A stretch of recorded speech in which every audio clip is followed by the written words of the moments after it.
Kā māju pārvaldnieks var izveidot deleģējumu savam darbiniekam vai pilnvaru citai pieaicinātajai personai?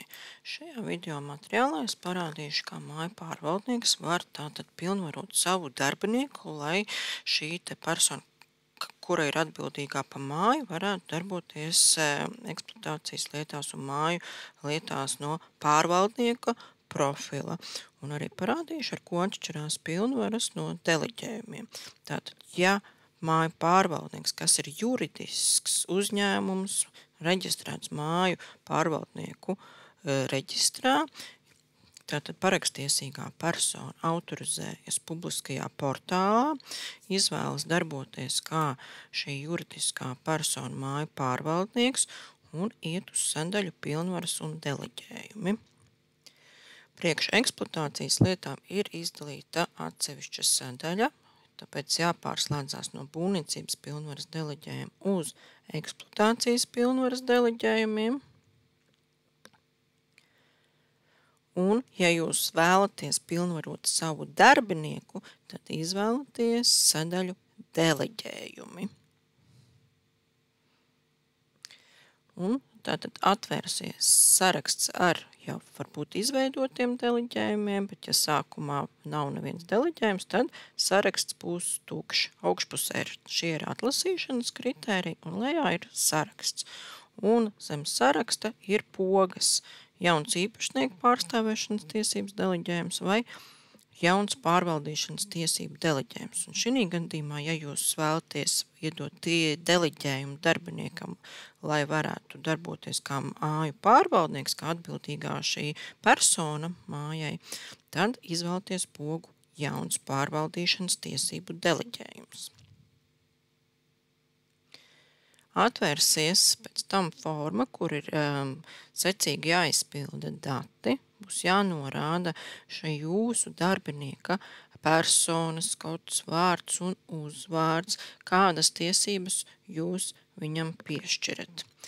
Tātad šajā te pilnvaru deleģējuma formā būs jānorāda šie visi dati. Tātad, kā jau es minēju, personas kods, tātad arī vārds un uzvārds, un arī e-pasta adrese,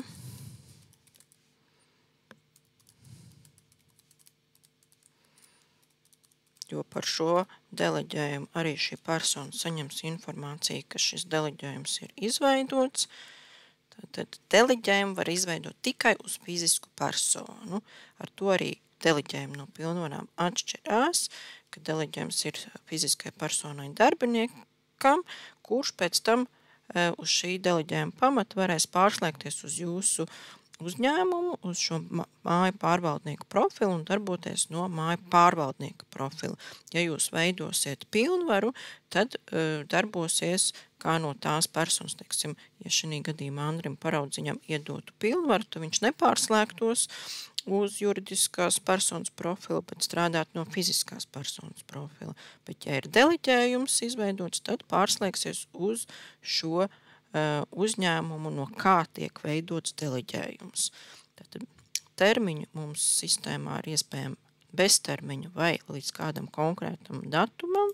Tātad, ja viņš ir atbildīgais kādu konkrētu laika periodu, tad līdz tam periodam arī norādiet šo datumu. Un obligāti tālāk jānorāda arī tiesības, kā jau redzat, pie tiesībām ir zvaigznītes, ko jūs viņam piešķirat, un arī objekti jānorāda. Un objektus var izvēlēties no saraksta, kādas mājas jums ir jums kā pārvaldniekam. Tātad citus objektus šeit nemaz nevar izvēlēties, tikai tos objektus, kas jums kā māju pārvaldniekam jau ir piesaistīts un atzīmēts, ka ir pieejams māju lietas publiskajā portālā. Ja, tāpēc šeit varat izvēlēties teiksim, vienu vai vairākas šīs te mājas, par ko šī persona ir atbildīgā. Tad atzīmēt tiesības, varat ierobežot, ka tikai, teiksim, kādus konkrētus datus var skatīties vai sagatavot, bet ja jūs atzīmēsiet vēl šos te kopas veidus, tad jūs ierobežojat tai personai darbības. Ja jūs nevēlaties ierobežot uz kādu šo kopsveidu, tad neliekat ķeksīšus. Teiksim, ja nepieciešams sagatavot datus, ja vajag, to arī liekat.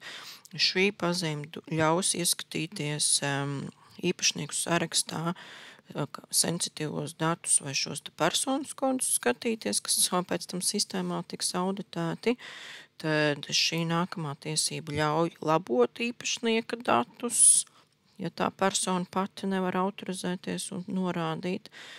Tad par kopsapulcēm ir atcelšana, tad ir, ja jūs vēlaties iedot arī tiesības administrēt jūsu juridiskās personas pārstāvjus, tad varat arī dot šo tiesību, vai ļaujat arī jūsu juridiskās personas kontaktdatus labot, tad arī varat atzīmēt šos, bet jums ir jāizvērtē, kādas tiesības jūs vēlaties iedot. Šeit zem burtiņiem ir aprakstīns neliels, ko tā tiesība ļauj darīt. Un reģistra iesniegums, ja jūs atzīmēsiet, tad šī persona, kur jūs deleģēsiet, varēs izveidot arī e-pakalpojums māju reģistram, vai dzīvojamā māju reģistram, tātad vai no aktualizēšanas, vai iesniegumu, vai izslēgšanas iesniegumu. Un šī tiesība veidot pilnvaras uzņēmumu vārdā, kad šī deleģētā persona varēs arī veidot pilnvaru no jūsu uzņēmumu kādai citai personai, fiziskai vai juridiskai. Tāpēc tas ir jāizvērtē jums, kas veido šo te deleģējumu, cik daudz jūs ļausiet šai personai darīt. Un var pievienot šeit arī datni, kas apliecina, kad jums ir kāds rīkojums vai kāds dokuments jau uzņēmumā, uz kā pamatu jūs pilnvarojat šo personu. Tālāk saglabājat.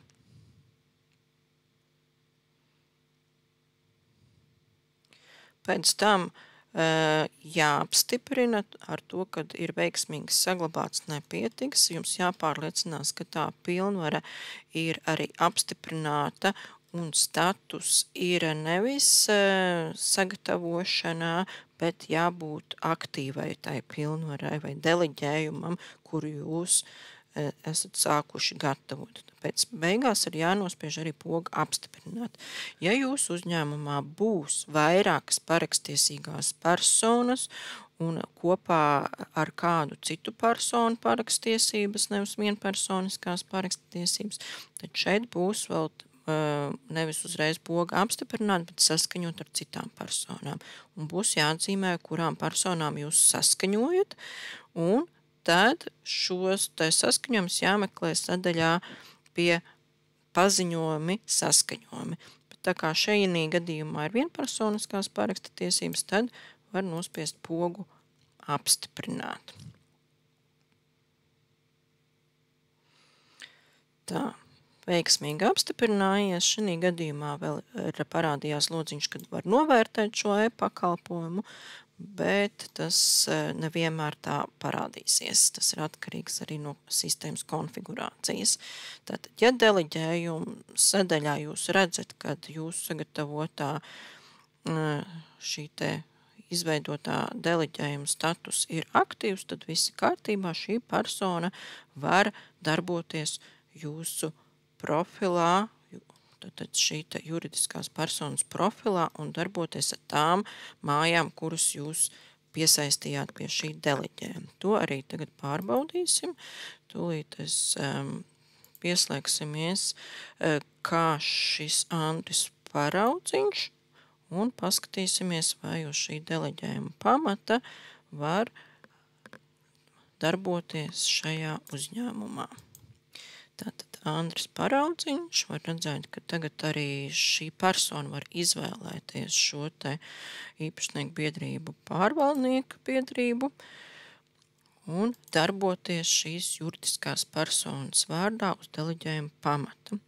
Tātad vispirms pārbaudīsim pilnvaras un deleģējumi, tad vajadzētu būt, kad eksploatācijas pilnvaras un deleģējumi, kur būs saraksts deleģējumi, redzēs arī to sagatavoto vai piešķirto deleģējumu, bet galvenais, ka varēs darboties tajās māju lietās. Tātad ir aktīvas šīs te, viņš redz pie deleģējumiem, ka viņam tāda piešķirts, Un arī tātad iesim uz māju lietām.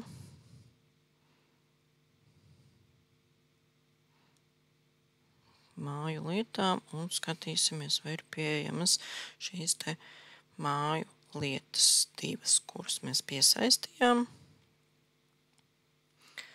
Pilnvaru lietas, tātad uz deleģējumu pamatu māju lietas arī būs kā pilnvaru lietas, un tātad var redzēt, ka ir tās divas māju lietas, ko pievienojām deleģējumā. Un tālāk jau ar mapīti var atvērt un skatīties vai nu datus. Tātad, ja mēs piešķīrām arī skatīties īpašnieka datus, tad redzam, ir arī šī te atstiņa un var pievienot vai skatīties vai pievienot kontaktu informāciju vai labot šo kontaktu informāciju. Ja, tātad no deleģējuma tiesībām ir atkarīgs, ko šī persona var darīt. Tātad, ja ir deleģējums, tad jāpārslēdzās uz juridisko personu. Ja mēs tagad pārslēgsimies uz fizisko personu, tad vajadzētu būt, kad no fiziskās personas profila visdrīzāk tātad šīs te māju lietas neredzēs. Ja, jo uz tā, lai darbotos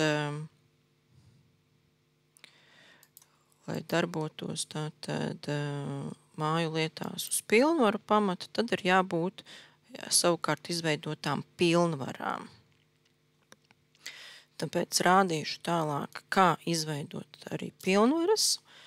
Tātad, ja mēs veidosim pilnvaru vai nepieciešams izveidot pilnvaru kādam varbūt citam uzņēmumam vai piesaistītam uzņēmumam, kas varbūt tās tiek piesaistīts uz remontdarbiem, tad daram tā.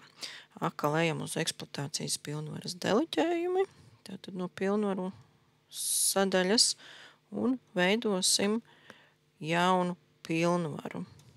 Tātad izsniegtās pilnvaras, izsniegto pilnvaru sarakstā arī tātad var redzēt, kādas pilnvaras ir izveidotas, bet ja mums nepieciešams iedot kādu šo te pārvaldīšanas pilnvaru vai tiesību, tad spiež jaunu pārvaldīšanas tiesību pilnvaru. Un šeit jau var redzēt, ka ne tikai fizisku personu var norādīt, bet arī juridisku personu. Un šeit, piemēram, es norādīšu kādu citu uzņēmumu, tātad reģistrācijas numuru. Tā, iedosim arī uz kādu laiku, tad, ja iedod uz konkrētu laiku, līdz tam laikam šī pilnvara vai deleģējums arī darbosies, un pēc tā datuma paliek neaktīva. Un šeit līdzīgi tātad var iedot uz kādu konkrētu objektu pilnvaru.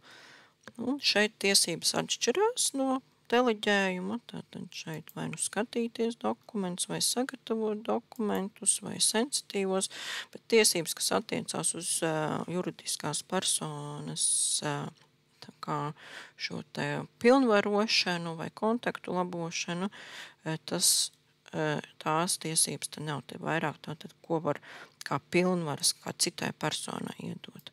Bet šeit arī sensitīvos datus vai īpašnieku kontaktu datus var iedot labot. Un vai arī, teiksim, jau uz kādu kopsapulces tiek pieaicināts, tad arī uz kopsapulces, teiksim, apstrādi.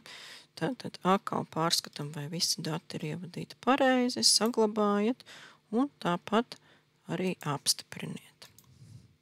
Vai nu arī būs nodot saskaņošanai, ja ir vairākas parakstiesīgās personas. Tātad, ja ir vairākas parakstiesīgās personas, kur ir saskaņošana, tad šī te pilnvaru saskaņošana jāmeklē ir sadaļā saskaņojumi un jāskatās šeit saskaņojuma sadaļā un ar mapīti jāatver un jānospiež arī poga apstiprināt. Tātad, pilnvara ir iedota mums uz citu juridisko uzņēmumu, uz kā pamata tātad tā persona var darboties, tāpēc tūlītās arī pārbaudīsim, vai tā personas pārstāvi, teiksim, šīs juridiskās personas parakstiesīgie vai atkal deleģētās personas var darboties no tā uzņēmuma. Tātad pārbaudīsim, tātad bija remonta būve mums pilnvarota, atvēršu remonta būves profilu, atvērsim māju lietas un skatīsimies, vai ir kāda šī te māju lieta. Tad pilnvaru lietas mums ir šeit 2, un vajadzētu tātad būt šeit te arī vienai māju lietai, uz kā pilnvara tika izveidota. Un arī šeit pie māju lietas pilnvaras un deleģējumi, tātad vajadzētu būt, kad var reģistrēt vai nereģistrēt, bet redzēt reģistrētās pilnvaras. Tad šī gadījumā var redzēt, kad ir šī te pilnvara no pārvaldnieku uz šo te remontu būvi. Un ar mapīti var atvērt un apskatīties. Un tālāk jau atkarībā no tātad pilnvarā piešķirtajām tiesībām var darboties šī te pilnvarotā persona.